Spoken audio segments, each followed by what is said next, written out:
let's just do this, okay?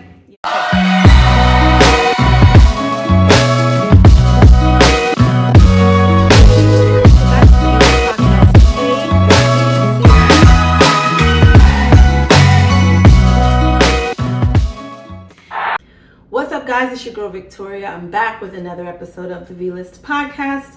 Welcome back. Just giving you a quick update, I guess, on what's going on with me, what's working, what's not. Well, I'm not, but my tear ducts are. Those are working. Still kind of just on this unemployment kick. However, unemployment has not kicked in.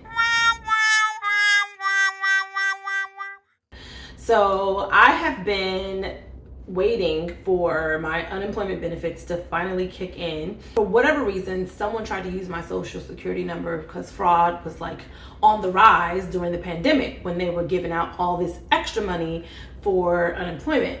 And so someone tried to use my social security number to get benefits. They weren't ever actually paid anything because my employer obviously wouldn't verify that person or that I was unemployed at that time.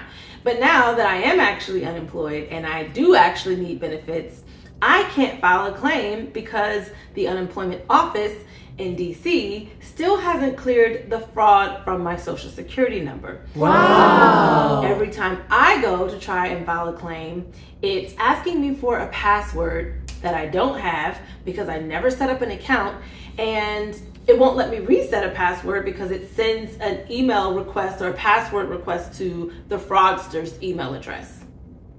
So I had to verify my identity with the Department of Unemployment Services. I had to, show them that I am who I say I am. I had to write a statement, all this stuff.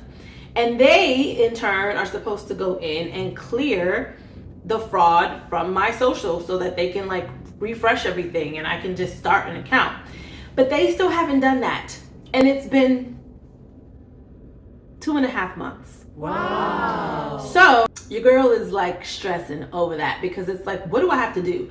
I don't even think they know what they have to do, to be honest. I go down there to speak to someone in person, and the poor guy who works there was just yeah, this is supposed to be done in batches, and I'm not sure when this batch is gonna go through, but we send lists to whoever it is, I don't know, some control department, and apparently they're behind. I was originally told back in January that it was gonna be 30 to 45 days from the day that they got my claim for them to clear it. They got my claim on January 10th.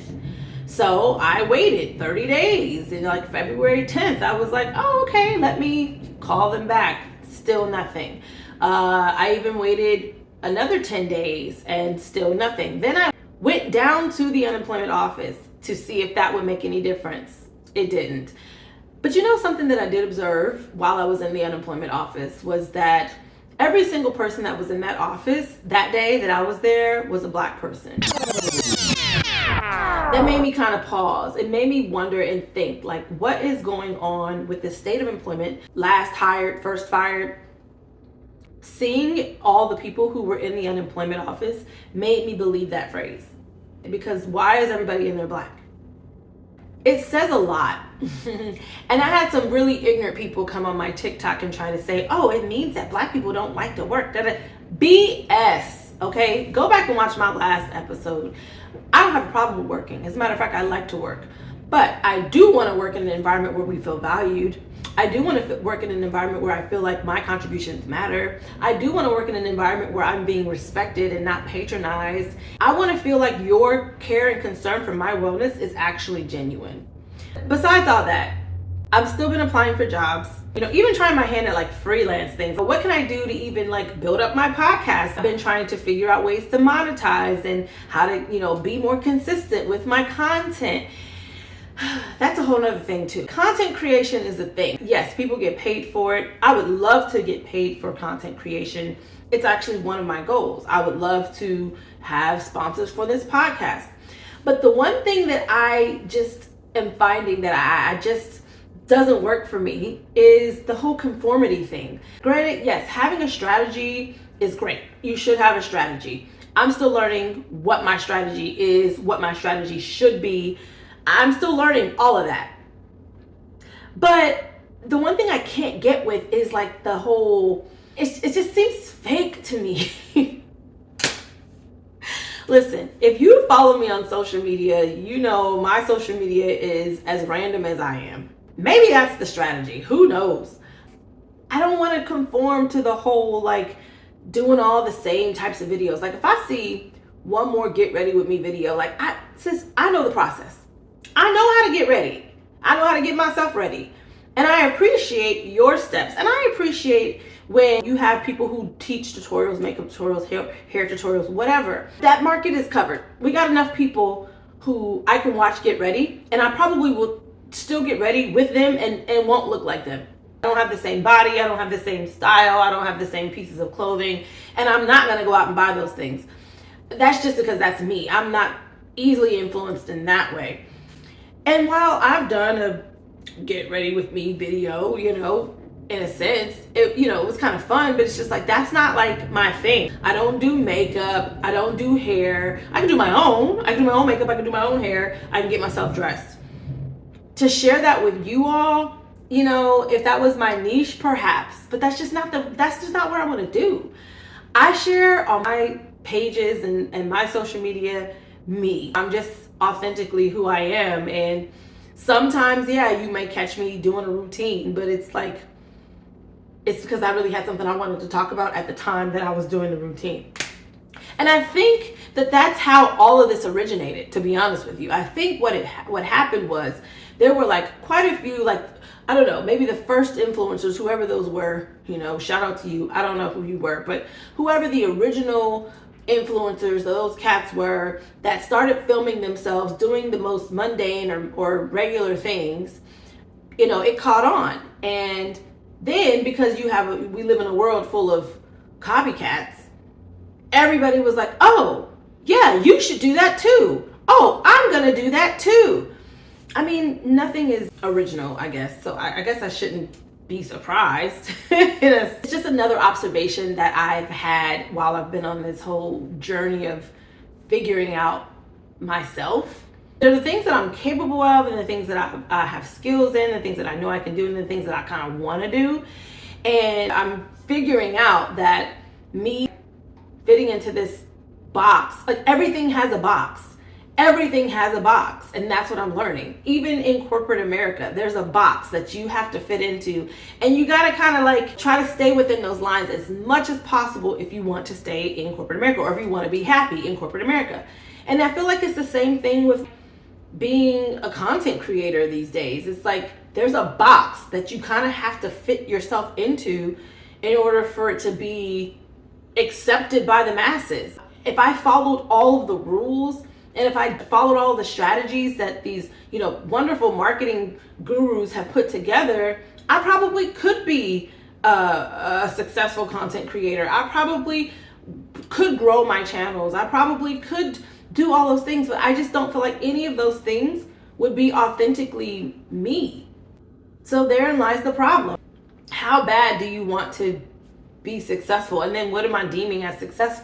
For me, what I am enjoying about this journey is my freedom, my free time. I am enjoying being able to explore. I am enjoying trying my hand at different things and taking time to like even dabble in a few different things just to see how interesting they are to me and how successful I can be at those things.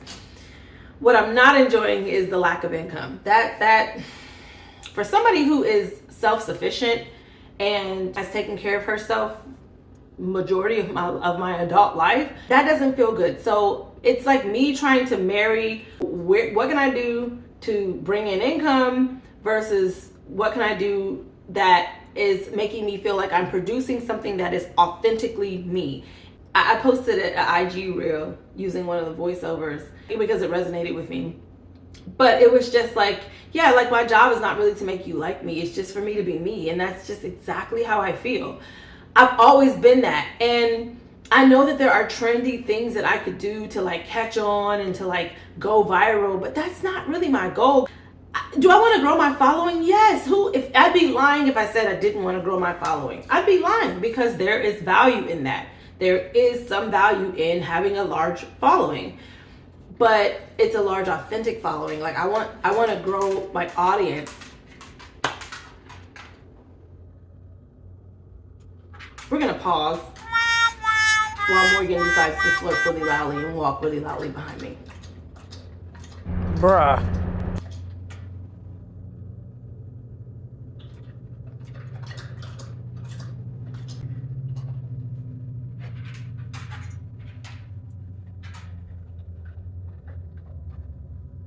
Is you finished or is you done?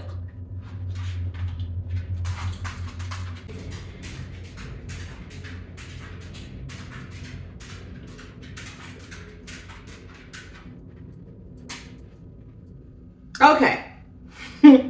Like I was saying, I really want to grow my audience. I want to grow my listeners, but I just can't conform to the whole strategy of social media and all these rules. So I don't know. I don't know. I don't know. I actually have a meeting today with someone from Pinterest who is going to help me kind of like figure out how to use their platform better to really push my podcast and grow my following and my listenership, because that's the goal. And I would really love for you all to help me to do that. So if anything that I say resonates with you, if you like my style, hit the follow button. It's free. It's not gonna hurt you to subscribe to my podcast or subscribe to my YouTube channel. That helps. And I promise you one thing, I will just continue to be who I am. That's really it. I will say I have had some moments where I've been able to explore some of my passions more. Like I'm directing an audio play, and it's a play that I've been involved with for a few years now. And this go around, we're doing an audio version of it. I'm actually directing it and acting in it, because it's turning out a lot better than I thought. That's really exciting. And what I've noticed is that when I focus on something that I'm doing that like brings me joy, it's one of my strengths. I'm not worried about like my problems. I'm not worried about what's not happening in my life. I, as you know, wrote a book. The entry in the book for the letter P was on patience. And I was reminded of that entry a few days ago. I pulled some angel cards and I keep getting messages on divine timing. And I understand divine timing. Trust me, I understand divine timing. I respect it. I believe that things in my life happen in divine timing. But sometimes, and well, all the time, most of the time, divine timing is not on your time. So when you want things to happen, it's not happening. And I'm just like, well, what the heck? Why isn't this happening for me? When is it going to happen for me? And I realized I was starting to get impatient. Because of the things that weren't moving, because of the things that weren't happening for me, because of the things that I feel should have already happened that still haven't happened, or haven't come to completion or come to fruition, or whatever you want to call it. And I just realized that like the thing I even wrote about in the book is when you're waiting for something to come in, when you're waiting for your manifestations to come in, you have to get busy doing something else to take your focus sort of off of the fact that you're waiting for something else. And then by the time that thing comes in, you're like, oh, it wasn't even that long of a wait. It may not change the actual time, but it's just the fact that your focus isn't on what you don't have. So I noticed that when I was directing this audio play, and whenever I had time to like organize the schedule or read through the script or meet with the actors or even set up time to record in the studio, I didn't have any stress. I was like in a zone. I was doing my thing and I love doing it. And I want to do more of that. I want to do more of the things that make me feel alive, that drive me, that give me a sense of purpose, a sense of completion and productivity, like all of that. I want to do those things. And when I'm working on those things, I genuinely don't have a care in the world. I don't. It's when those things are over, or when I spend time idly thinking about what's not happening, is when, depression can kind of try to slide in. And that's what I want to fight. I actively fight depression because I don't like being depressed. I don't think anybody does, but some people give into it. I have my moments where I give into sadness, but I don't want to give into depression. I refuse.